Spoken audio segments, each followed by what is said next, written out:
राजनीतिक खबरों का रुख करेंगे, लेकिन उससे पहले सिर्फ ये बता दें कि भारत के सपनों को पंख लगाते हुए चंद्रमा की ओर बढ़ रहा है चंद्रयान 2। चांद की कक्षा में पहुंचा चंद्रयान 2।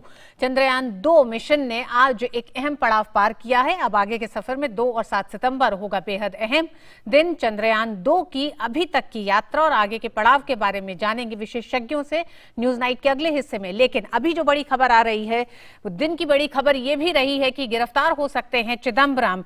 आईएनएक्स केस में जमानत अर्जी हो गई है खारिज। उसके बाद सुप्रीम कोर्ट जाने की जो उन्होंने कोशिश की, वहां से भी कोई राहत नहीं मिली है। अब से थोड़ी देर पहले सीबीआई उनके घर पहुंची थी और इस समय ईडी उनके घर पहुंची हुई है।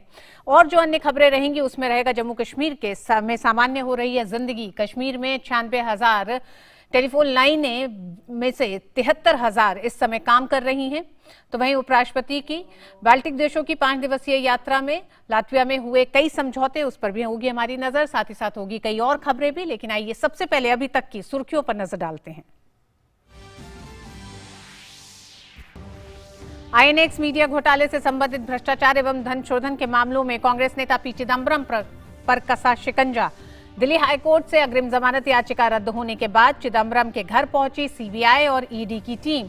अदालत ने कहा, आईएनएक्स मीडिया मामला धन शोधन का एक बेहतरीन उदाहरण, हिरासत में पूछताछ की जरूरत। जम्मू कश्मीर में हालात और सामान्य। प्राइमरी स्कूलों के बाद कल से खुलेंगे मिडिल स्कूल। 96,000 में से 73,000 लैंडलाइन फोन हुए बहाल। श्रीनगर में कई जगहों से हटाई गई बैरिकेडिंग। मिशन चंद्रयान को एक और कामयाबी। चंद्रमा की कक्षा में सफलतापूर्वक स्थापित चंद्रयान 2 30 मिनट की प्रक्रिया के बाद सुबह 9:02 पर हुआ सफलतापूर्वक प्रवेश। पीएम ने दी बधाई।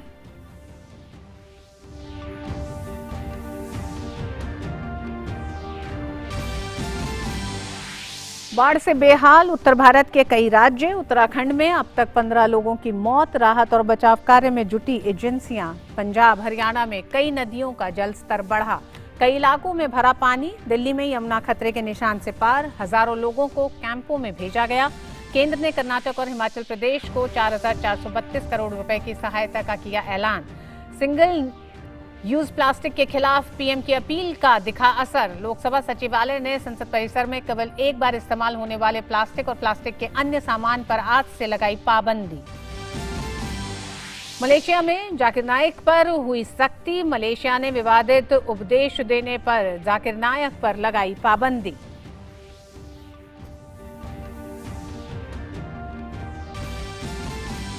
भारतीय बैडमिंटन खिलाड़ी एचएस प्रणय विश्व बैडमिंटन चैंपियनशिप के तीसरे दौर में स्विट्जरलैंड के बासेल में चल रही प्रतियोगिता में विश्व नंबर 1 खिलाड़ी चीन के लिन डैन को दी करारी मात।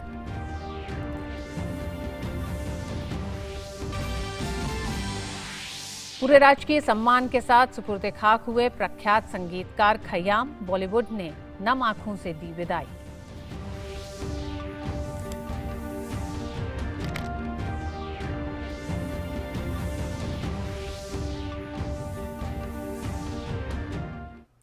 और आइए एक बार फिर रुख करते हैं अभी तक की बड़ी खबर। पूर्व केंद्रीय मंत्री और कांग्रेस नेता पी चिदम्बरम पर भ्रष्टाचार के मामले में शिकंजा कस गया है। आईएनएक्स मीडिया घोटाले से संबंधित भ्रष्टाचार और धन शोधन के मामलों में दिल्ली हाईकोर्ट से अग्रिम जमानत याचिका रद्द होने और किसी तरह के संरक्षण न मिलने के बाद चिदम्बरम के घर पहुंची सीबीआई की टीम। कुछ देर की जांच पड़ताल के बाद वो टीम वापस लौट गई। बाद में ईडी की टीम भी चिदम्बरम के घर पहुंची।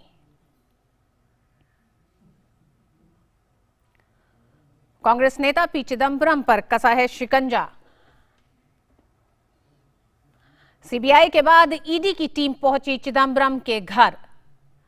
अग्रिम जमानत की अर्जी खारिज होने के बाद पी चिदम्बरम के लिए मुसीबतें बढ़ गई हैं। अदालत ने किसी तरह का संरक्षण भी देने से किया था इनकार। अदालत ने यह भी कहा कि मनी लॉन्ड्रिंग का ये एक बड़ा बेहतरीन उदाहरण है जिस तरह से इस पूरे मामले में धांधली हुई है। सीबीआई के बाद ईडी की टीम भी पहुंची है चिदम्बरम के घर। इससे पहले सीबीआई की टीम तकरीबन 20 मिनट तक चिदम्बरम के जोरबाग वाले घर पर रही। उसके बाद सीबीआई की टीम के बाद ईडी की टीम पहुंची है। आईएनएक्स घोटाले में आज का दिन बेहद अहम रहा है। अग्रिम जमानत की अर्जी खारिज होने के बाद पी चिदम्बरम के लिए मुसीबतें बढ़ गई हैं।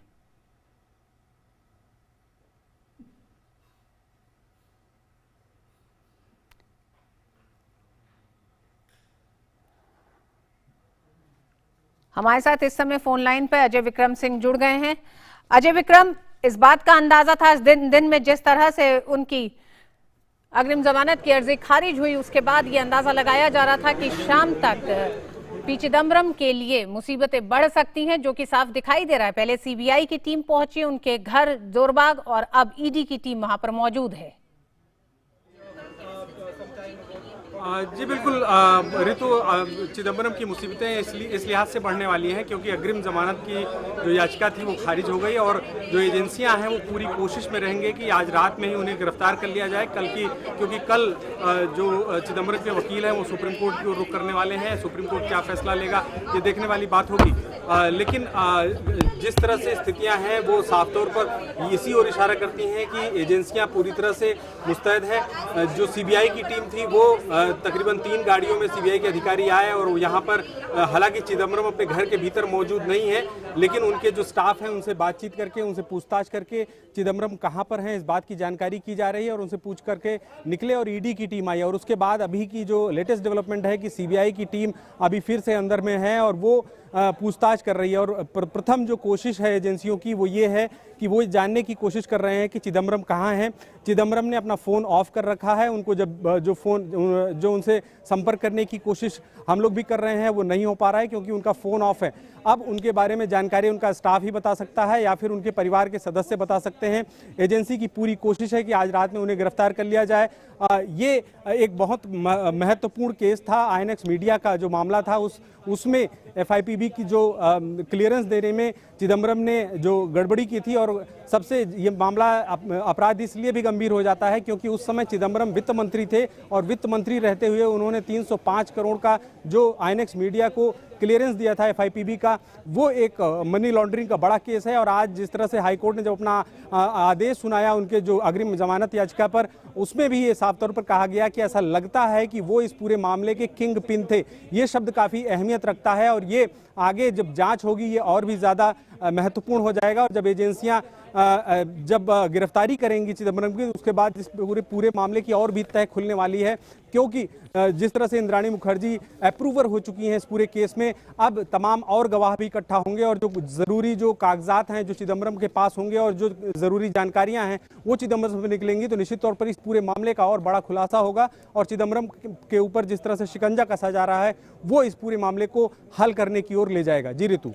जी एवी, जिस तरह से आज हाईकोर्ट ने कहा है, किंगपिन की बात की है, मुख्य षड्यंत्रकारी माने गए हैं पी चिदम्बरम, क्या ये माना जाए कि एक लंबे समय से ये पूरा मामला चल रहा है, कोर्ट में रहा है, अब वो एक तरह से कह सकते हैं वो घड़ी आ गई है जब ये माना जा रहा है कि इनकी गिरफ्तारी में इनसे पूछताछ बेहद अहम हो गई है क्योंकि कई ऐसे सवाल हैं जो इस पूरे दरमियान, इस कानूनी प्रक्रिया के दरमियान कुछ ऐसे जवाब जो चाहती थी ईडी या सीबीआई उसे नहीं मिल रहे थे।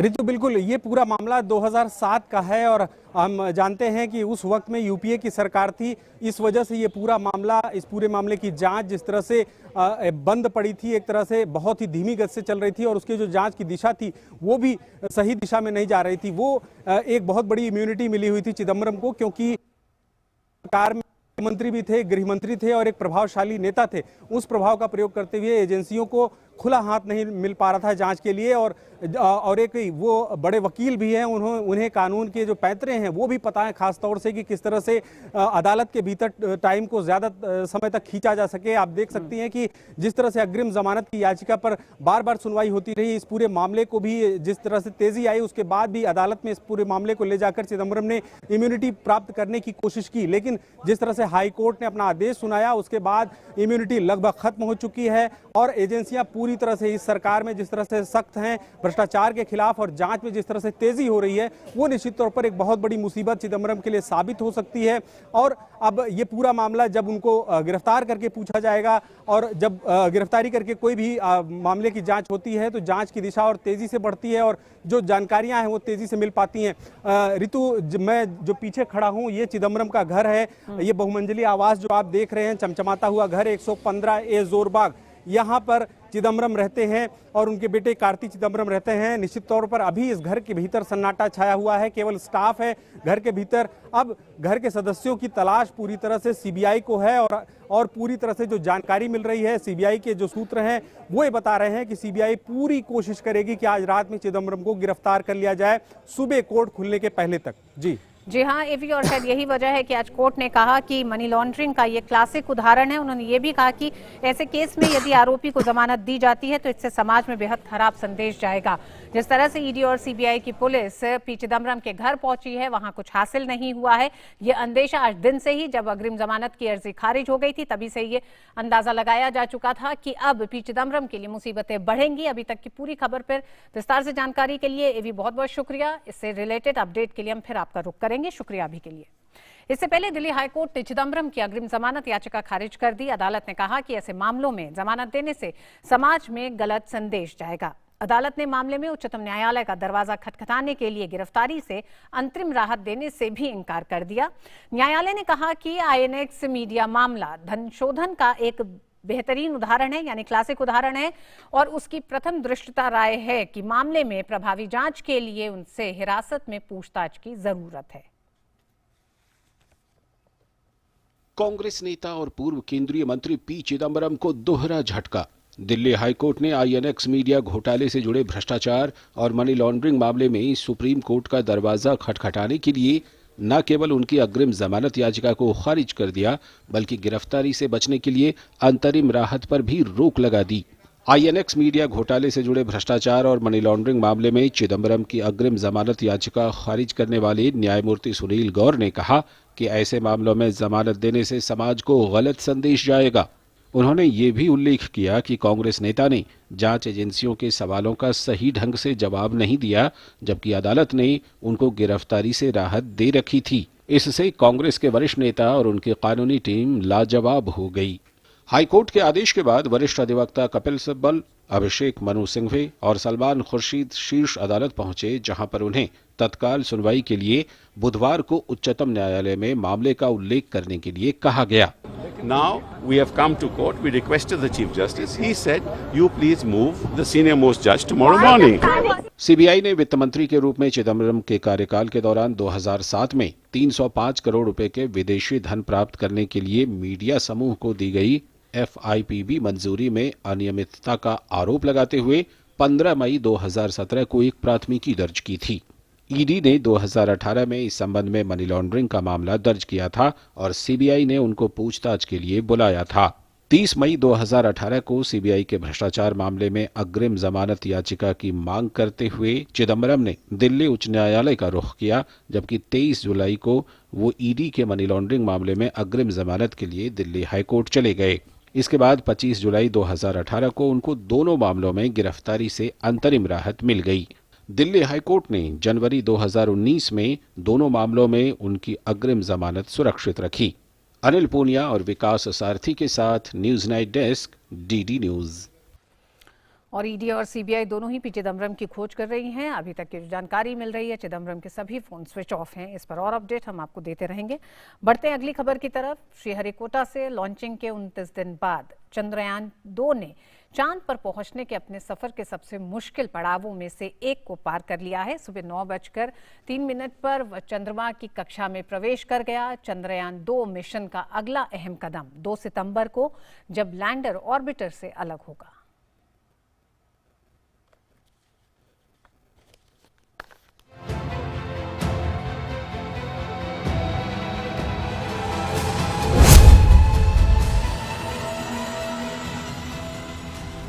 भारतीय अंतरिक्ष अनुसंधान संगठन यानी इसरो ने एक बड़ी उपलब्धि हासिल करते हुए चंद्रयान 2 को चंद्रमा की कक्षा में मंगलवार को सफलतापूर्वक स्थापित कर दिया। लूनर ऑर्बिट इंसर्शन प्रक्रिया सुबह 9:02 पर सफलतापूर्वक पूरी हुई। ये पूरी प्रक्रिया 1738 सेकंड की थी और इसके साथ ही चंद्रयान 2 चंद्रमा की कक्षा में सफलतापूर्वक स्थापित हो गया। The precise lunar orbit insertion maneuver carried out at 9 o'clock for about 30 minutes precisely injected the Chandrayaan 2 in a defined orbit in a perfect way. As we are aware, in order to achieve the required location for soft landing near South Pole, that is to achieve the moon orbit with an inclination of 90 degrees. This is the unique requirement only Chandrayaan has, which no other moon mission has. प्रधानमंत्री नरेंद्र मोदी ने इसरो को इस सफलता पर बधाई दी है। PM ने tweet किया, चंद्रयान 2 के चंद्रमा की कक्षा में प्रवेश करने पर टीम इसरो को बधाई। चंद्रमा की ऐतिहासिक यात्रा की दिशा में ये एक अहम कदम है। मिशन के सफलतापूर्वक संपन्न होने के लिए बहुत शुभकामनाएं। चंद्रमा की कक्षा में सफलतापूर्वक स्थापित होने के बाद इसरो प्रमुख जब मीडिया के सामने आए तो उन्होंने चंद्रयान 2 के मॉडल को हाथ में लेकर मिशन की पूरी प्रक्रिया समझाई। उन्होंने बताया कि किस तरह ऑर्बिटर से लैंडर अलग होगा। Now it will there go together, and September 2, these people become like this. But this orbiter will be on their own in the 100-kilometer orbit. Now we have to control two bodies. One is orbiter, and then our operations will be in that lander. ISRO प्रमुख के मुताबिक यान को चंद्रमा की सतह से लगभग 100 किलोमीटर की दूरी पर चंद्र ध्रुवों के ऊपर से गुजर रही इसकी अंतिम कक्षा में पहुंचने के लिए कुछ और कक्षीय प्रक्रियाओं को अंजाम दिया जाएगा। मिशन का अगला अहम चरण 2 सितंबर को होगा, जब लैंडर विक्रम को ऑर्बिटर से अलग किया जाएगा। ऑर्बिटर से अलग होने के बाद लैंडर चांद के चारों तरफ 100 किलोमीटर गुणा 30 किलोमीटर की कक्षा में प्रवेश कर जाएगा और आखिरकार ये 7 सितंबर को चंद्रमा के साउथ पोल की सतह पर लैंड करेगा। इस पूरी प्रक्रिया को सफलतापूर्वक ढंग से संपन्न कराने के लिए बेंगलुरु के नजदीक ब्यालुलु स्थित इंडियन डीप स्पेस नेटवर्क के एंटीना की मदद से बेंगलुरु स्थित ISRO telemetry tracking and command network के मिशन ऑपरेशंस कॉम्प्लेक्स से यान की स्थिति पर लगातार नजर रखी जा रही है। कम लागत वाले अंतरिक्ष कार्यक्रम को पंख लगाते हुए इसरो के सबसे शक्तिशाली 3 चरण वाले रॉकेट GSLV Mk3 M1 ने आंध्र प्रदेश के श्रीहरिकोटा अंतरिक्ष केंद्र से 22 जुलाई को चंद्रयान 2 का प्रक्षेपण किया था। प्रक्षेपण के बाद चंद्रयान 2 ने गत 14 अगस्त को पृथ्वी की कक्षा से निकलकर चंद्रपथ पर आगे बढ़ना शुरू किया था। इसरो का ये अब तक का सबसे जटिल और सबसे प्रतिष्ठित मिशन है। यदि सब कुछ सही रहता है तो रूस, अमेरिका और चीन के बाद भारत चांद की सतह पर सॉफ्ट लैंडिंग करने वाला चौथा देश बन जाएगा। चंद्रयान 2 मिशन भारत के लिए इसलिए भी बेहद महत्वपूर्ण है क्योंकि चांद के दक्षिणी ध्रुव क्षेत्र में अभी तक कोई देश नहीं पहुंचा है। इस मिशन से चांद के अनसुलझे रहस्य जानने में मदद मिलेगी। ये ऐसी नई खोज होगी जिसका भारत और पूरी मानवता को लाभ मिलेगा। रोवर के जो व्हील्स हैं, जो चक्र हैं उसके, उन व्हील्स पर भारत का अशोक चक्र का चिन्ह लगा हुआ है और जब ये चांद पर सैर करेगा, जब टहलेगा तो ये अशोक चक्र का चिन्ह जो है चांद की धरती पर अपने निशान छोड़ता जाएगा। तो ये सबसे बड़ा क्षण होगा इसरो के लिए, सबसे बड़ी उपलब्धि होगी। बेंगलुरु से आयशा खानम के साथ न्यूज़ 9 डेस्क DD न्यूज़। के लिए एक बड़ी कामयाबी है, चांद की कक्षा में दाखिल हो चुका है चंद्रयान 2 और अब कुछ ही दिन और इंतजार करने हैं लैंडिंग के लिए। अपनी सॉफ्ट लैंडिंग के साथ उन तमाम देशों में शुमार हो जाएगा भारत भी, जो अभी तक सॉफ्ट लैंडिंग कर चुके हैं। अमेरिका, रूस और चीन के साथ ही भारत का नाम भी शामिल होगा। आइए एक बार नजर डालते हैं अभी तक का चंद्रयान 2 का सफर क्या रहा है। 22 जुलाई श्रीहरिकोटा अंतरिक्ष केंद्र से चंद्रयान 2 का प्रक्षेपण हुआ था। 22 जुलाई के बाद से लगातार भूस्थैतिक प्रक्षेपण यान GSLV Mark 3 के जरिए प्रक्षेपण किया गया था और हर दिन बेहद महत्वपूर्ण है इस पूरे प्रोजेक्ट का। चंद्रयान 2 की लागत करीब 978 करोड़ रुपए है। स्वदेशी तकनीक से निर्मित चंद्रयान 2 में कुल 13 पेलोड हैं। ऑर्बिटर चंद्रमा की सतह पर निरीक्षण करेगा और ऑर्बिटर पृथ्वी तथा चंद्रयान 2 के लैंडर विक्रम के बीच संकेत प्रसारित करेगा। लैंडर विक्रम को चंद्रमा की सतह पर भारत की पहली सफल लैंडिंग के लिए डिजाइन किया गया है। 14 अगस्त प्रक्षेपण के बाद चंद्रयान 2 ने पृथ्वी की कक्षा से निकलकर चंद्र पथ पर आगे बढ़ना शुरू किया था। यानी 14 अगस्त भी बेहद महत्वपूर्ण दिन था और अब आज 20 अगस्त चंद्रयान 2 को चंद्रमा की कक्षा में सफलतापूर्वक स्थापित किया गया है। रूस, अमेरिका और चीन के बाद भारत चांद की सतह पर सॉफ्ट लैंडिंग करने वाला चौथा देश होगा। तो ये पूरा मिशन, चंद्रयान मिशन, भारत के लिए बेहद महत्वपूर्ण है और भारत के लिए ही नहीं, अंतरिक्ष के लिहाज से और चांद की सतह पर उसकी जो वैज्ञानिक खोज है, उस पर जो तत्व मौजूद हैं, उसके लिए, दुनिया के लिए बेहद महत्वपूर्ण है। चांद के दक्षिणी ध्रुव क्षेत्र में अभी तक कोई देश नहीं पहुंचा है। और आइए एक नजर डालते हैं कि आज 20 अगस्त के बाद अब जब चांद की कक्षा में दाखिल हो चुका है चंद्रयान 2, तो आगे का सफर क्या है और आगे की सफर के लिए उन चेतावनियों पर भी बात करेंगे अपने विशेषज्ञों से। लेकिन आगे का सफर एक बार नजर डालते हैं। अंतिम कक्षा में पहुंचने के कुछ और कक्षीय प्रक्रियाओं को अंजाम दिया जाएगा। यानी कि आगे के सफर में अभी और कई ऐसी कक्षाएं हैं, 4 ऐसी कक्षाएं हैं जिससे होते हुए ये गुजरेगा। मिशन का अगला अहम चरण 2 सितंबर को होगा। 2 सितंबर को लैंडर विक्रम को ऑर्बिटर से अलग किया जाएगा और यह भी प्रक्रिया बेहद महत्वपूर्ण होगी। ऑर्बिटर से अलग होने के बाद लैंडर विक्रम चांद की चारों तरफ 100 किलोमीटर गुणा 30 किलोमीटर की कक्षा में प्रवेश करेगा और इसके बाद 7 सितंबर को चंद्रमा के साउथ पोल की सतह पर लैंड करेगा। इस मौके को देखने के लिए पीएम मोदी खुद इसरो में रहेंगे मौजूद। विक्रम लैंड करते ही प्रयोग शुरू कर देगा। तो ये रहेगी अभी तक की यात्रा चंद्रयान 2 की। लेकिन महत्वपूर्ण बात यह है कि जब 7 और 14 की तारीख, 2 और 7 सितंबर को जब ये अहम पड़ाव रहेंगे, तो सिर्फ इसरो के वैज्ञानिक ही नहीं, प्रधानमंत्री नरेंद्र मोदी नहीं, लेकिन पूरा देश, भारत देश की नजर उन 2 तारीखों पर होगी। वक्त एक छोटे से ब्रेक का। ब्रेक के बाद जानेंगे अपने विशेषज्ञों से कि किस तरह से आगे का सफर मुश्किल या आसान या कितना चुनौतीपूर्ण इसरो के लिए। वक्त एक छोटे से ब्रेक का। पक्की होगी बुनियादें तो हंसे हिंदुस्तान होगा।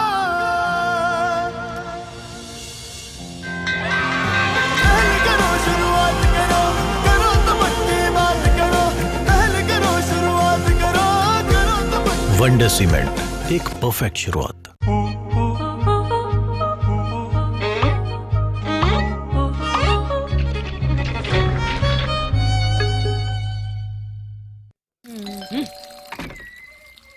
नमस्कार बच्चन साहब, आइए आइए आइए। हम लोग डोनेशन लेने आए हैं जी, पर्यावरण के लिए। डोनेशन? जरूर जरूर। कहाँ है डोनेशन बॉक्स? ये रहा। मिल गया मैं डोनेशन। ये छोटे छोटे काम, यही तो है बड़ा दान। स्विच ऑफ हुआ यहाँ, अरे लाइफ ऑन हुई वहाँ। यहाँ बंद हुआ नल, वहाँ बदला देखो कल। करके कारपूल, हवा में घुली मुस्कान। प्लास्टिक छोड़ झोला लिया, बचाई जीवों की जान। कुछ हरे भरे काम अपनी धरती के नाम। कुछ हरे भरे। समझ गए? हाँ, समझ गया सर। अंदर नल ऑन है। चलिए, एक और जुड़ गया ग्रीन गुड डीड्स अभियान से। हम सबको भी हर दिन करनी है ग्रीन गुड डीड्स, यानी कुछ हरे भरे काम अपनी धरती के नाम। एक मंदिर, दरगाह या गुरुद्वारा नहीं छोड़ा था जहाँ इसकी मिलने की मन्नत ना मांगी हो। स्टेशन पर खो गई थी ये रितु, मेरी बेटी।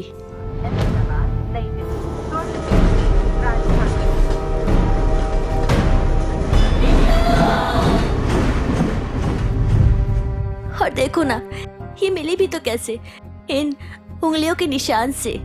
आधार कार्ड बनवाया था इसका, तब काम आया, नहीं तो पता नहीं। आप भी अपने बच्चों का आधार कार्ड बनवा लेना प्लीज। सुना, वो आधार में बच्चों की फिंगरप्रिंट लेते हैं ना? उससे कोई भी खोए हुए बच्चे को अपने घर तक पहुंचा सकता है। कई बच्चों को अपने परिवार से मिलाया है आधार ने। ये तो मैंने सोचा ही नहीं था। तो अब सोच लो। पूरे देश में कहीं भी हो, आधार से ही तो छोटे बड़े सबको मिली है एक सी पहचान। तो पेरेंट्स, आधार अपना लो, फायदे में रहोगे।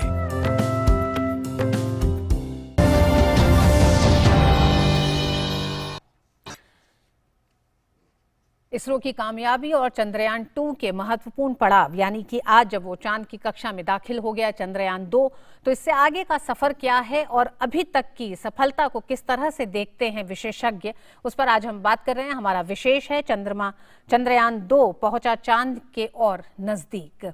हमारे साथ दो मेहमान मौजूद हैं। अजय लेले हैं, स्पेस एनालिस्ट हैं इट्सा से, आपको बहुत बहुत स्वागत है अजय जी। और हमारे साथ पल्लव बागला हैं, बैंगलोर से हमारे साथ जुड़ रहे हैं और विज्ञान के विषयों पर विस्तार से लिखते रहे हैं, एक आसान भाषा में आम जनता को समझाते रहे हैं विज्ञान से संबंधित तमाम विषयों को। आपका भी बहुत बहुत स्वागत है पल्लव साहब। सबसे पहले आप दोनों से ही जानना चाहूंगी कि आज के दिन को 20 अगस्त को कितना महत्वपूर्ण मानते हैं, कितनी खुशी है आज के इसरो की कामयाबी और चंद्रयान 2 जिस तरह से चांद की कक्षा में अब दाखिल हो गया है, सफर को कैसे देखते हैं 22 जुलाई से अभी तक के? अजय लेले साहब। ये बहुत महत्वपूर्ण सफ़र है। अगर हम देखेंगे तो 2008 में भारत ने शुरुआत की थी, जब चंद्रमा के ऊपर पहली बार हम गए थे चंद्रयान 1 मिशन लेके।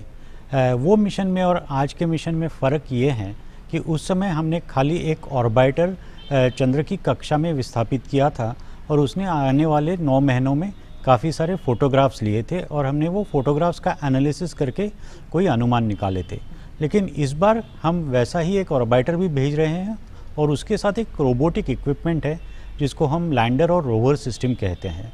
तो सबसे महत्वपूर्ण बात ये होगी कि भारत का जो एक्सपीरियंस है वो ऑर्बिटर भेजने का है, बट उसके बियॉन्ड अब जाके उनको एक रोबोटिक सिस्टम को चंद्रमा के ऊपर सॉफ्ट लैंडिंग करनी है।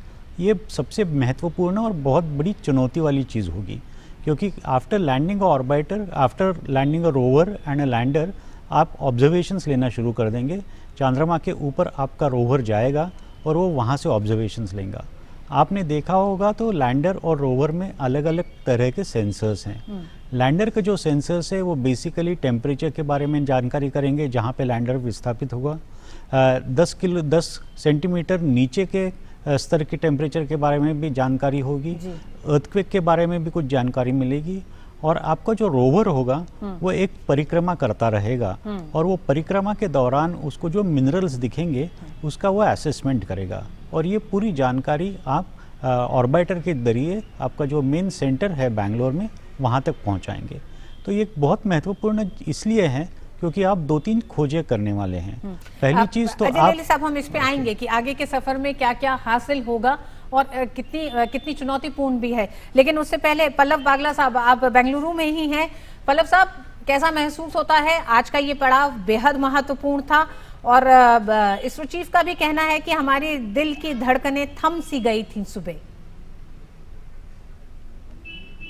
बिल्कुल सही बात है। देखिए, भारतीय अंतरिक्ष एजेंसी में आज सुबेरे 9 बजे के बाद एक बड़ी खुशी की लहर दौड़ी थी जब भारत का चंद्रयान 2 जो मिशन है वो चांद की कक्षा में स्थापित हो गया।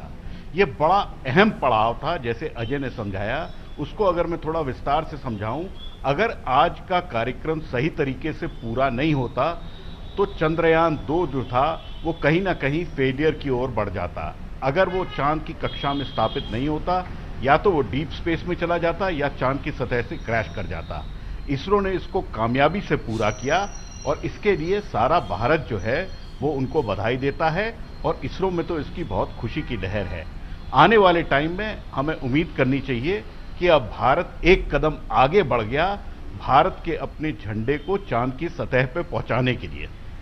जी पल्लव साहब, अजय लेले साहब, जिस तरह से आपने कहा कि आगे का सफर जो होगा वो बेहद महत्वपूर्ण है। 7 तारीख और 2 तारीख, ये 2 अहम तारीखें हैं, 7 दिसंबर और 2 सितंबर, माफ़ करिएगा, दोनों सितंबर में ही हैं दोनों तारीखें। क्या आपको लगता है कि किस तरह की तैयारी और अभी तक का जो सफलतापूर्वक सफल रहा है चंद्रयान 2 का, क्या वो कौन सी चीज़ें हैं जिस पर नज़र रहेगी वैज्ञानिकों की 2 तारीख को भी? अगर हम पूरा 22 तारीख से देखेंगे तो इसरो के लिए हर दिन इम्पॉर्टेंट था।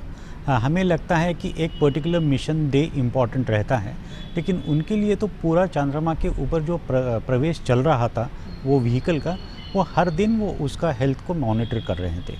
अब सबसे महत्वपूर्ण चीज़ ये होगी 2 तारीख को और 7 तारीख को। इसका महत्व 2 चीज़ों का है। सबसे पहला महत्व तो ये है कि हमने आज तक जो किया था चंद्रयान 1 मिशन के जरिए, वो 2 तारीख को ख़त्म हो जाएगा। मीन्स आपका जो एक्सपीरियंस था चंद्रयान 1 का, वो 2 तारीख को ख़त्म हो जाएगा और उसके बाद आप एक नया प्रयोग करने वाले हैं। 2 तारीख को आपके ऑर्बिटर से लैंडर को बाहर निकाला जाएगा और लैंडर अपनी कक्षा में प्रस्थापित होने की तैयारी में रहेगा और वो 5 दिन के बाद 7 तारीख को एक सॉफ्ट लैंडिंग करेगा। सो इसरो का जो एक्सपीरियंस था मून मिशन 1 से, वो एक्सपीरियंस 2 तारीख तक ही होगा और उसके आगे वाली जो चीज़ होगी वो पहली बार इसरो करने वाली है। अगर हम पूरा इसका जानकारी लेंगे तो ये पहले भारत और रशिया का कोलैबोरेटिव मिशन होने वाला था। क्योंकि रशिया उसको फुलफिल नहीं कर पाया, इसलिए इसरो ने ये लैंडर और रोवर अपने बलबूते पे विकसित किया है।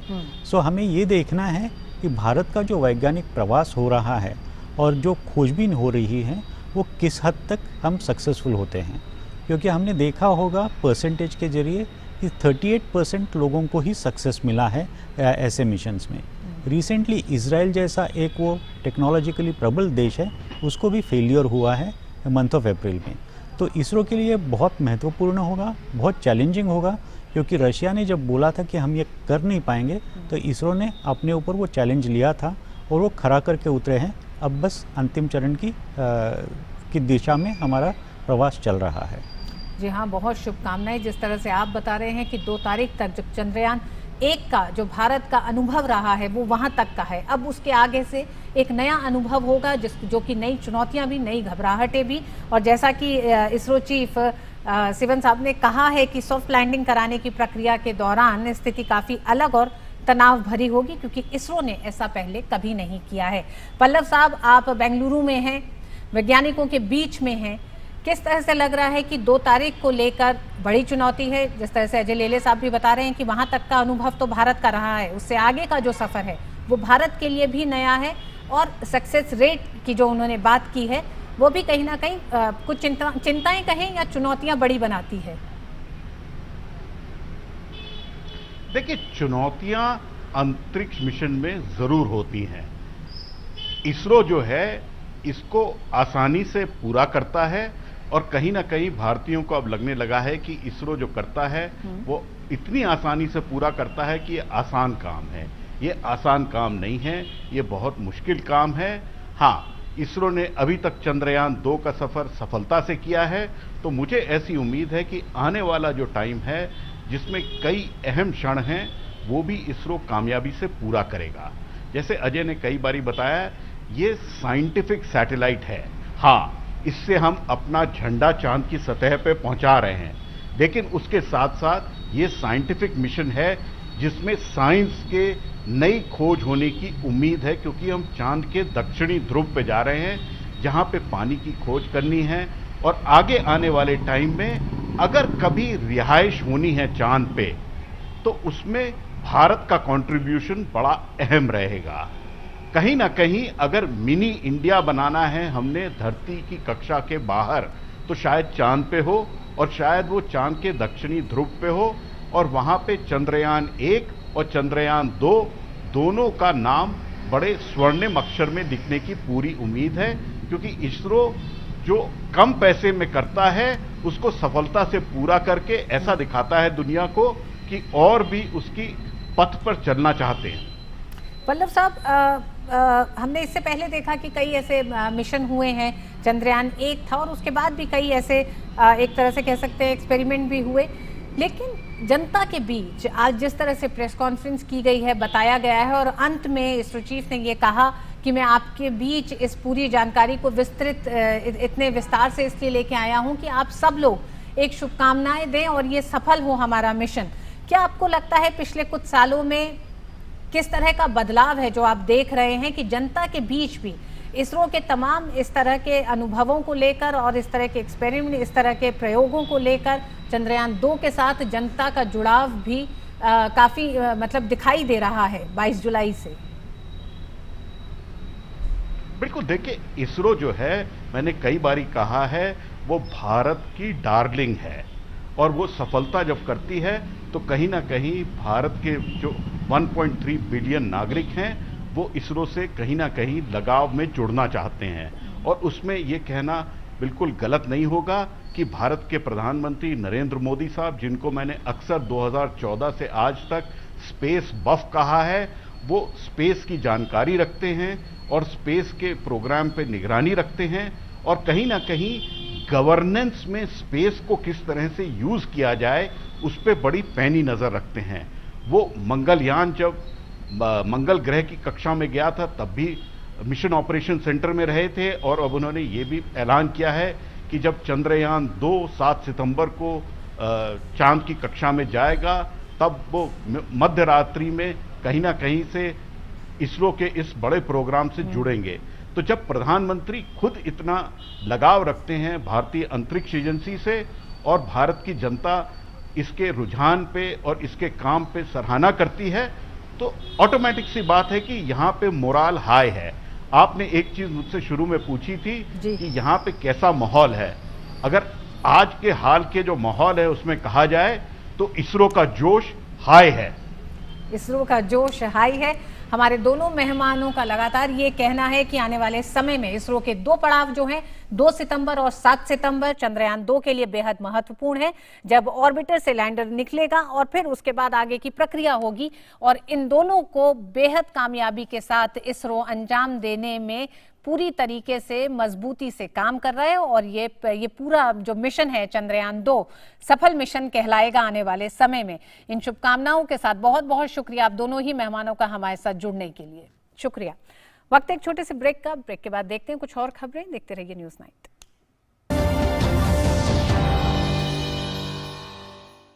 बहू कहाँ गई थी? अम्मा आज UHND था ना, भाभी वहाँ गई थी। वो क्या हुए हैं? इस दिन ANM बहन जी स्वास्थ्य संबंधी बातचीत करवाती हैं। वो बातचीत करें किस बात पे? अब जैसे संतुलित भोजन और साफ सफाई है, अस्पताल में सुरक्षित डिलीवरी है, बच्चों के टीके, एनीमिया से बचाव और तो और बुजुर्गों की सेहत की देखभाल की बातें हैं। महीने में एक बार होता है ये अर्बन हेल्थ न्यूट्रिशन डे। राष्ट्रीय शहरी स्वास्थ्य मिशन हरियाणा, स्वस्थ बने जीवन, हर बस्ती हर आंगन।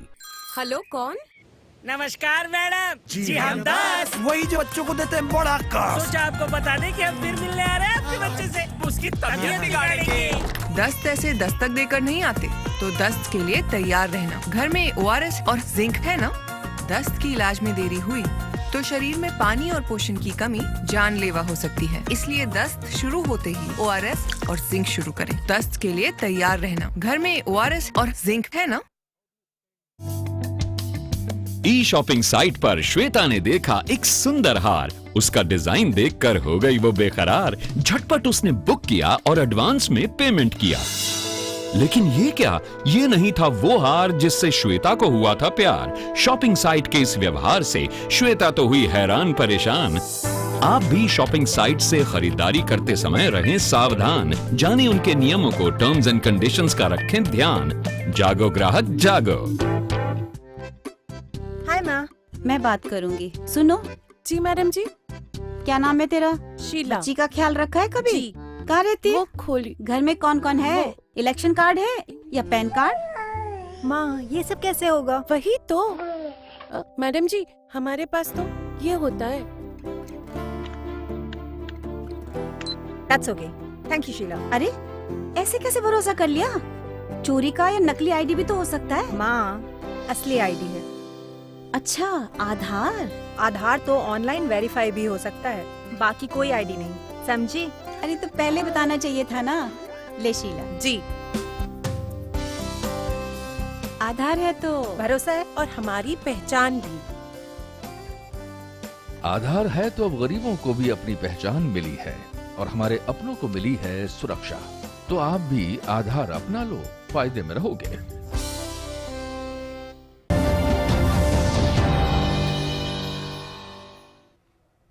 जम्मू कश्मीर के लोगों की सुविधा के लिए हर दिन पाबंदियों को कम कर हालात बेहतर होने की प्रक्रिया में है। लाल चौक पर घंटाघर के आसपास बैरिकेड का हटना भी बेहतर हो रहे हालात का संकेत है। टेलीफोन सेवाओं में बड़ी संख्या में राहत दी गई है। आइए एक नजर डालते हैं अभी के जम्मू कश्मीर के हालात पर। जम्मू कश्मीर में अनुच्छेद 370 के प्रावधानों को हटाने के बाद राज्य में लगी पाबंदियां धीरे धीरे समाप्त हो रही हैं और हालात सामान्य हो रहे हैं। जम्मू कश्मीर प्रशासन की ओर से घाटी में टेलीफोन सुविधाएं बहाल कर दी गई हैं। श्रीनगर शहर के व्यावसायिक केंद्र लाल चौक पर घंटाघर के आसपास बैरिकेड मंगलवार को 15 दिन बाद हटा लिए गए। इस व्यावसायिक केंद्र पर लोगों और वाहनों की आवाजाही की अनुमति दी गई। कुछ इलाकों में पाबंदियों में छूट दी गई, जबकि कुछ अन्य में जारी रही। श्रीनगर में जिन इलाकों में शांति कायम रही, वहां पुलिस ने अवरोधक हटा लिए हैं। घाटी में बाजार खुले और सड़कों पर गाड़ियों की रौनक रही। जम्मू कश्मीर में हालात तेजी से सामान्य हो रहे हैं। इस वक्त आप देख रहे हैं हम सेक्रेटेरिएट के सामने मौजूद हैं और इसके सामने जो सड़क है, यहाँ पर जो यातायात है वो सामान्य गति से आगे बढ़ रहा है। लोग अपने ऑफिस की तरफ जा रहे हैं, अपने कामकाज के लिए घर से बाहर निकल रहे हैं। प्रशासन जो कि यहाँ पर सामान्य स्थिति लाने के लिए प्रतिबद्ध है, वो अपना काम कर रहा है। इसके अलावा जो 50 थाना क्षेत्र हैं वो यहाँ पर रिस्ट्रिक्शन फ्री कर दिए गए हैं और जो संवेदनशील स्थान है वहाँ पर कुछ रिस्ट्रिक्शंस हैं, लेकिन वहाँ भी जो रिलैक्सेशन की अवधि है वो 6 घंटे से बढ़ाकर 8 घंटे की कर दी गई है और तमाम प्रयास ऐसे किए जा रहे हैं जिससे कि आम आदमी को अपने दैनिक कार्यों में कोई परेशानी ना हो। प्रशासन की तरफ से जरूरी सामानों को सभी ग्राहकों तक पहुंचाने का इंतजाम किया जा रहा है। सरकारी कार्यालयों में कामकाज पूर्ण रूप से बहाल हो गया है। प्राइमरी स्कूल हमने कल खोले थे, आज अटेंडेंस में इंप्रूवमेंट हुई है और अभिभावकों से बहुत सी रिक्वेस्ट आई हैं। So keeping that in view, कल से जो है हमने मिडिल स्कूल्स भी खोलने का फैसला किया है। जम्मू एवं कश्मीर के 197 पुलिस स्टेशंस के क्षेत्र में 136 पुलिस स्टेशन ऐसे हैं जहां पे किसी भी प्रकार की डे टाइम रेस्ट्रिक्शन या पाबंदियां नहीं है। जहां तक कनेक्टिविटी का सवाल है, out of almost 96,000 landlines in the state, Jammu Kashmir and Ladakh तकरीबन 73,000 लैंडलाइंस जो हैं की रिपोर्ट है हमारे पास फंक्शनैलिटी की। जम्मू कश्मीर के स्कूलों में रौनक लौट चुकी है। कश्मीर के तमाम हिस्सों में सोमवार से ही स्कूल खुल गए हैं। बात श्रीनगर की करें तो तमाम स्कूलों में छात्रों की रौनक दिखाई दे रही है। स्कूल जाने वाले बच्चों को किसी तरह की परेशानी ना हो, किसी भी अप्रिय घटना से निपटा जा सके, इसके लिए सुरक्षा बल चप्पे चप्पे पर तैनात है। कॉलेज में भी छात्र पहुंचने लगे हैं। आज तकरीबन 50% बच्चे जो हैं वो हमारे इस कॉलेज में आ गए हैं। बड़े पुरअमन तरीके से हमारी क्लासेस जो चल रही हैं और एग्ज़ाम जो यूनिवर्सिटी के हैं वो पेपर भी यहाँ पर जो हैं बड़े पुरअमन तरीके से हो रहे हैं। घाटी नहीं, जम्मू के तमाम इलाकों में स्कूल खुल गए हैं। स्कूल खुलने से बच्चे काफी खुश हैं। हम काफ़ी एक्साइटेड हैं। आज 15 दिन के बाद स्कूल अपने फ्रेंड्स से मिलेंगे, हमारी पढ़ाई कंटिन्यू चलेगी। काफ़ी लॉस हुआ है पढ़ाई का, सिलेबस बहुत पीछे चल रहा है हमारा। आज बहुत ज़्यादा हम एक्साइटेड हैं। आज हमारा फर्स्ट डे था। हमारे टीचर अभी हमारे साथ बहुत अच्छे से कोऑपरेट कर रहे हैं। हमें उम्मीद है कि हम अच्छे से एग्ज़ाम्स को भी आगे कवर करेंगे और साथ ही साथ में जो हमारी रेगुलर क्लासेस होंगी वो भी लगेंगी। वहीं फोन लाइन खुलने से लोगों को बड़ी राहत मिली है। डोडा में लोगों की मदद के लिए डिप्टी कमिश्नर के ऑफिस में लोगों के लिए टेलीकॉम सुविधाएं उपलब्ध कराई गई हैं, जहां बड़ी संख्या में लोग फोन करने के लिए आ रहे हैं। इस पीसीओ पर आने वाले लोग अपने सगे संबंधियों से भी संपर्क कर रहे हैं। हमने सारे टाउन्स में जो है वो पब्लिक पीसीओज लगाए हैं। अभी डोडा टाउन में जैसे कि आप देख रहे हैं कि 5 जगहों पे फ्री पीसीओज हैं। लोगों से अपील करना चाहूँगा कि जहाँ जहाँ पे उनको ज़रूरत है कि वो कांटेक्ट करने की, तो वो आके इन फ्री पीसीओज का जो है वो बेनिफिट उठा सकते हैं। उसी के साथ साथ जो हमारे बाकी टाउन्स है, कारा है या फिर भदरवा है, फिर बाटरी है, इन जगहों पे गंदों में यहाँ पे भी फ्री पीसीओज लगाए गए हैं। तो ऐसी कोई इमरजेंसी सिचुएशन है तो फिर लोग जो है उसका बेनिफिट ले सकते हैं। जम्मू कश्मीर पुलिस ने लोगों से अफवाह या दुर्भावनापूर्ण विषय वस्तु फैलाने वाले किसी भी व्यक्ति के बारे में पुलिस नियंत्रण कक्ष पीसीआर को सूचना देने की अपील की है। पुलिस ने नागरिकों से इस तरह के लोगों के बारे में पीसीआर जम्मू टेलीफोन नंबर 019125420001, 25420000, 25604001, 2544-581 और हेल्पलाइन नंबर 2560-244 तथा 100 पर सूचना देने का अनुरोध किया है। फिलहाल राज्य में हालात सामान्य हैं और आने वाले दिनों में स्थितियां पूरी तरह से सामान्य होने की उम्मीद है। श्रीनगर से रमा, अभिषेक और जम्मू ब्यूरो के साथ news night desk, DD news. और श्रीनगर से जुड़ रही हैं हमारी संवाददाता रमा। वहां का मौजूदा हाल लेकर। रमा, आज जिस तरह से जम्मू कश्मीर के प्रधान सचिव ने बताया है कि कल से मिडिल स्कूल भी खोल दिए जाएंगे, अगर पूछे तो सड़कों पे सामान्य दिखाई देती है जिंदगी। टेलीफोन लाइनें आंशिक रूप से बहाल कर दी गई हैं। 96,000 में से 73,000 टेलीफोन लाइनें इस समय लैंडलाइन काम कर रही हैं। किस तरह से बदला है माहौल और कितना तैयार दिखाई देते हैं कश्मीर के भी तमाम वो जिले कि कल से मिडिल स्कूल की शुरुआत हो सके?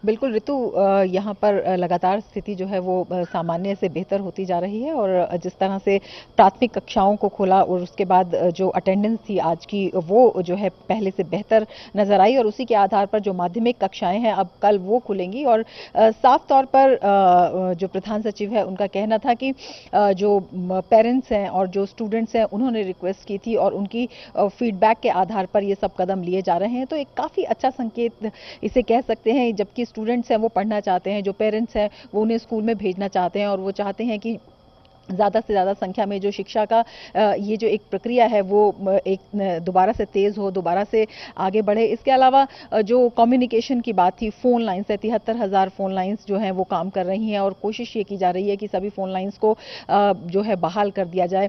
और सामान्य जनजीवन की बात करें तो जो संवेदनशील क्षेत्र हैं, जो लाल चौक है वहाँ से बैरिकेडिंग हटाई गई और इसके अलावा जो 100 से ज़्यादा इलाके ऐसे हैं जहाँ पर डे के समय रिस्ट्रिक्शंस हटा दी गई हैं। तो देख सकते हैं कि जो प्रशासन है काफी हद तक न केवल स्थिति को सामान्य करने की कोशिश कर रहा है बल्कि जो आम लोग हैं उन्हें अपने दैनिक जीवन में किसी तरह की परेशानी ना आए उसकी भी कोशिश कर रहा है। तो तस्वीर यहाँ पर एक सकारात्मक रुख लेता हुआ नजर आ रहा है। जी रमा, आप एक लंबे समय से श्रीनगर में रिपोर्टिंग करती रही हैं, इस दौरान भी, इससे पहले का भी आपने माहौल देखा है, वहां तक कि बुरहान वानी के समय का भी माहौल आपने देखा है। लाल चौक से बैरिकेडिंग के हटने को कितना बड़ा संकेत मानती हैं? स्थितियों का सामान्य होना, बदलाव का दिखाई देना?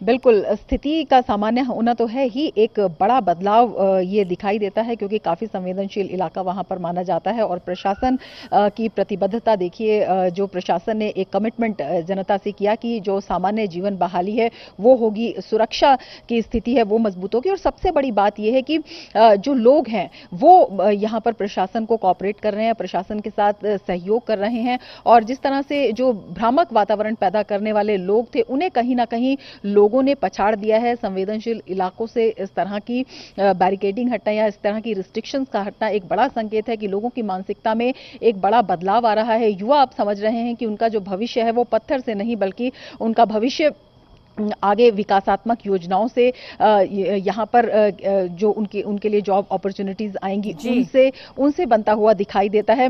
तो एक बहुत बड़ा बदलाव मानसिकता में कह सकते हैं कि अब जो लोग हैं वो एक सकारात्मक दिशा में आगे बढ़ रहे हैं, विकासात्मक दिशा में आगे बढ़ रहे हैं और जो ताकतें उन्हें उनके अंदर भ्रम पैदा करती थी, जो उनका इस्तेमाल करती थी, अब उनको तो वहीं दूसरी तरफ इन पाबंदियों में ढील के साथ साथ लगातार ये भी कहा जा रहा है कि अफवाहों में ना आए, क्योंकि एक तंत्र पूरा अफवाहों का भी लगातार काम कर रहा है, इसलिए उससे बचे। बहुत बहुत शुक्रिया रमा अभी तक की पूरी जानकारी के लिए। और इस बार के मॉनसून ने कई राज्यों के लिए मुसीबत की शक्ल ली। देश के उत्तरी हिस्सों में कई राज्य बाढ़ की चपेट में है। भारी बारिश, भूस्खलन और बाढ़ की वजह से पहाड़ी राज्यों हिमाचल प्रदेश और उत्तराखंड में अभी तक 35 लोगों की मृत्यु हो चुकी है। भारी बारिश के कारण इन राज्यों की नदियों के जलस्तर में काफी वृद्धि हुई है। देश के उत्तरी हिस्से में कई राज्यों में भारी बारिश और बाढ़ से हालात खराब हैं। हालांकि बारिश में आई कमी से कई जगहों पर हालात में कुछ सुधार भी हैं। भारी बारिश, भूस्खलन और बाढ़ की वजह से पहाड़ी राज्यों हिमाचल प्रदेश और उत्तराखंड में अभी तक 35 लोगों की मौत हो चुकी है।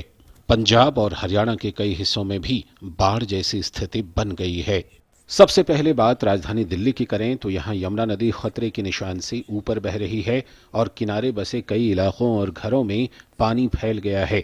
दोपहर 1 बजे यमुना में जलस्तर 206.8 मीटर पर था। जलस्तर बढ़ने के मद्देनजर यमुना नदी पर बने लोहे के पुराने पुल को सड़क और रेल यातायात के लिए बंद कर दिया गया है। नदी के डूब क्षेत्र में रह रहे लोगों को दिल्ली सरकार की विभिन्न एजेंसियों द्वारा बनाए गए 22,000 से भी अधिक तंबुओं में भेज दिया गया है। परेशानी तो हर तरह की, जब पानी आ गया तो हर तरह की परेशानी है। न रहने का ठिकाना, न कहीं जाने का ठिकाना। गवर्नमेंट भी 100 टेंट के कही थी, 50 टेंट लगी है, 50 सब खेत वालों आके बस गए। जो हमारे जिग्गी वालों में उनका टेंट नहीं मिला है। नीचे टेंट लगा हुआ है, बेमतलब का पानी भर जाएंगे। थोड़ा और पानी आएगा तो पानी सब भर जाएंगे, तो नीचे फायदा ही कहाँ में जाने में। हम लोग का कोई साधन नहीं है ना, यहाँ ऊपर में आ गया सामान लेकर के। खतरा में तो ये हम लोग, मगर सामान तो निकाल लिया सारे, बाढ़ में रखा। और क्या है, कुछ भी नहीं है। अब इन दिनों सबसे ज्यादा बुरी हालत पहाड़ी राज्य उत्तराखंड की है, जहां पिछले 2 दिनों में हुई भारी बारिश के चलते राज्य की सभी नदियां उफान पर हैं और हरिद्वार में गंगा खतरे के निशान को पार कर गई है। राज्य के मुख्यमंत्री त्रिवेंद्र सिंह रावत ने उत्तरकाशी आपदा प्रभावित इलाके का दौरा कर प्रभावित लोगों के लिए सभी जरूरी व्यवस्था करने का निर्देश दिया। सीएम ने बताया कि अब तक इस आपदा में 15 लोगों की मौत हो चुकी है, जबकि 6 लोग लापता हैं, 8 लोग घायल भी हैं। कैजुअलिटीज़ अभी हम लोगों को 11 बॉडीज रिकवर हुई हैं और 1 या 2 और केसेस होने, तो 13 से 15 के बीच का नंबर है। उत्तराखंड के उत्तरकाशी में टोंस नदी की विभीषिका के बाद आईटीबीपी ने खोज अभियान चलाया। यहां बादल फटने से तबाह हुए टिकोची के पास आराकोट इलाके में एक शव निकाला गया, जबकि कुछ अन्य लापता लोगों की तलाश जारी है। देहरादून में हेलीकॉप्टर से राहत सामग्री पहुंचाई गई। वहीं हिमाचल में बारिश न होने से हालात सामान्य रहे। हालांकि हमीरपुर जिले में बाढ़ के चलते एक इमारत ढह गई। उत्तर प्रदेश में गंगा, यमुना और घाघरा सहित कई नदियों में बाढ़ की स्थिति पैदा हो गई है। पड़ोसी राज्यों में भारी बारिश के कारण इन नदियों के जलस्तर में काफी वृद्धि हुई है। पंजाब और हरियाणा में मंगलवार को बारिश नहीं हुई, लेकिन पिछले कुछ दिनों से लगातार हुई बारिश के कारण दोनों राज्यों के अनेक हिस्सों में बाढ़ जैसे हालात हैं। कुछ प्रभावित क्षेत्रों से जलस्तर कम होना शुरू हो गया है, किंतु लुधियाना, रूपनगर और जालंधर के अनेक गांवों में अभी तक पानी भरा हुआ है। सतलुज नदी पर बने विभिन्न बांधों में दरार आने से इन गांवों में पानी भर गया। जालंधर में बाढ़ में फंसे लोगों को निकाला गया। भारी बारिश और बाढ़ से उपजे हालात पर काबू पाने के लिए तमाम राज्यों में राहत और बचाव कार्य युद्ध स्तर पर चलाया जा रहा है। राष्ट्रीय आपदा प्रबंधन समिति की बैठक में कैबिनेट सचिव पीके सिन्हा ने हिमाचल प्रदेश, पंजाब, उत्तराखंड, हरियाणा और दिल्ली में बाढ़ की स्थिति का जायजा लिया। इन राज्यों में एनडीआरएफ की 28 टीमों के अलावा सेना और वायुसेना की कई टीमें भी लगातार राहत और बचाव कार्यों में लगी हुई हैं। गृह मंत्री अमित शाह की अध्यक्षता में उच्च स्तरीय समिति की एक अन्य बैठक में प्राकृतिक आपदाओं से प्रभावित ओडिशा, कर्नाटक और हिमाचल प्रदेश को 4,432 करोड़ रुपए की सहायता देने का ऐलान किया गया। समिति ने देश के अन्य हिस्सों में बाढ़ प्रभावित क्षेत्रों की स्थिति का भी जायजा लिया। गृह मंत्री ने सभी संबंधित एजेंसियों को मुस्तैद रहने और राज्यों की हर संभव सहायता करने का निर्देश दिया। फिलहाल राहत और बचाव कार्य जारी हैं और लोगों को बचाना सरकारों की पहली प्राथमिकता है। ब्यूरो इनपुट्स के साथ news night desk, DD news. बाढ़ प्रभावित राज्यों में राहत और बचाव कार्य युद्ध स्तर पर जारी है। बढ़ते अगली खबर की तरफ। रक्षा मंत्रालय ने प्रेस विज्ञप्ति जारी कर कहा है कि मान्यता प्राप्त 3 रक्षा फेडरेशंस द्वारा महीने भर के लिए बुलाई गई हड़ताल आज से शुरू हुई है। ये हड़ताल आयुध निर्माण का काम कॉरपोरेट के हाथों में देने के लिए प्रस्ताव के विरोध में है। हालांकि मंत्रालय ने कहा है कि सरकार का मकसद इस कदम से दिन प्रतिदिन के काम में लचीलापन लाना, प्रक्रिया में स्वतंत्रता, निर्णय लेने में स्वायत्तता प्रदान करना है, ताकि उत्पादकता बढ़े और भारतीय सेना की जरूरत को पूरा करने के साथ ही दूसरे देशों को निर्यात भी किया जा सके।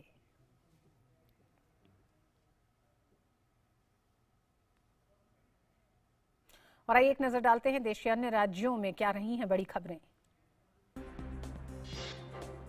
उत्तर प्रदेश की योगी आदित्यनाथ सरकार के मंत्रिमंडल का प्रथम विस्तार बुधवार को होगा। इसके लिए राजभवन में दोपहर 11 बजे शपथ ग्रहण समारोह होगा।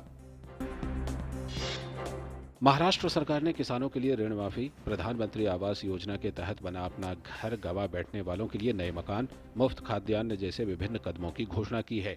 ये सभी लाभ बाढ़ प्रभावित लोगों को दिए जाएंगे।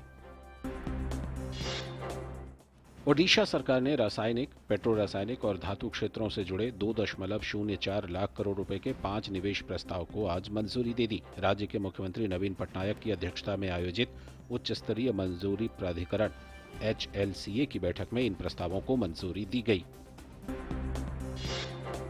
कर्नाटक का मुख्यमंत्री बनने के 3 सप्ताह के बाद बीएस येदियुरप्पा ने मंगलवार को अपने मंत्रिमंडल में 17 मंत्रियों को शामिल किया। येदियुरप्पा के 26 जुलाई को मुख्यमंत्री बनने और 29 जुलाई को विधानसभा में बहुमत साबित करने के बाद ये पहला कैबिनेट विस्तार है। हिंदी फिल्मों को अपने सुनहरे संगीत से सजाकर उन्हें अमर बना देने वाले प्रख्यात संगीतकार खय्याम को आज देर शाम सुपुर्द खाक कर दिया गया। पद्म भूषण से सम्मानित खय्याम को मुंबई के एक कब्रिस्तान में पूरे राजकीय सम्मान के साथ सुपुर्द खाक किया गया। इस मौके पर बॉलीवुड की तमाम हस्तियां मौजूद थीं। लोगों ने नम आंखों से उन्हें विदाई दी। हिंदी फिल्मों को अपने सुनहरे संगीत से सजाकर उन्हें अमर बना देने वाले प्रख्यात संगीतकार खय्याम को मंगलवार देर शाम सुपुर्द खाक कर दिया गया। पद्म भूषण से सम्मानित खय्याम को मुंबई के कब्रिस्तान में पूरे राजकीय सम्मान के साथ सुपुर्द खाक किया गया। इस मौके पर बॉलीवुड की तमाम हस्तियां मौजूद रहीं। लोगों ने नम आंखों से उन्हें अंतिम विदाई दी। इससे पहले खय्याम साहब के अंतिम दर्शनों के लिए उनके निवास स्थान पर पहुंचने वाले लोगों का तांता लगा रहा। खय्याम साहब के अंतिम दर्शन के लिए और उन्हें श्रद्धांजलि देने के लिए गुलजार साहब, जावेद अख्तर, विशाल भारद्वाज, एक्ट्रेस पूनम ढिल्लन, एक्टर रजा मुराद, सिंगर सोनू निगम, उदित नारायण, जतिन पंडित सहित बॉलीवुड के कई सितारे उनके निवास स्थान पर पहुंचे। उन्होंने बहुत सारे म्यूजिक डायरेक्टर्स ने कई सौ फिल्मों में म्यूजिक दिए है। उनके मुकाबले में शायद उनका बॉडी ऑफ वर्क कम होगा, खय्याम साहब का उतनी फिल्में नहीं होंगी, लेकिन उनकी जो फ्लॉप से फ्लॉप फिल्म है उसका भी गाना हमें 40 साल और 50 साल और 55 साल के बाद याद है। इतने प्यारे इंसान थे वो और जगजीत जी दोनों, ऐसा कपल मैंने देखा नहीं। इतने लविंग, इतने अफेक्शनेट और इतना हौसला बढ़ाते थे। और जब उनके साथ काम मैं सीखती थी गाना या गवाते थे मुझे, तो इतनी तारीफ करते थे कि लगता था खय्याम साहब इतनी तारीफ कर रहे हैं, इतना हौसला अफजाई कर रहे हैं, तो it was a delight to work with them. उनके एक एक कंपोजिशन, उनका एक एक काम हम कभी भूल नहीं पाएंगे उनको, और उनकी आत्मा को अल्लाह ईश्वर शांति दे। राष्ट्रपति रामनाथ कोविंद, प्रधानमंत्री नरेंद्र मोदी, सुर साम्राज्ञी लता मंगेशकर समेत कई अन्य लोगों ने उनके निधन पर शोक जताया है और इसे एक संगीतमय युग का अंत बताया।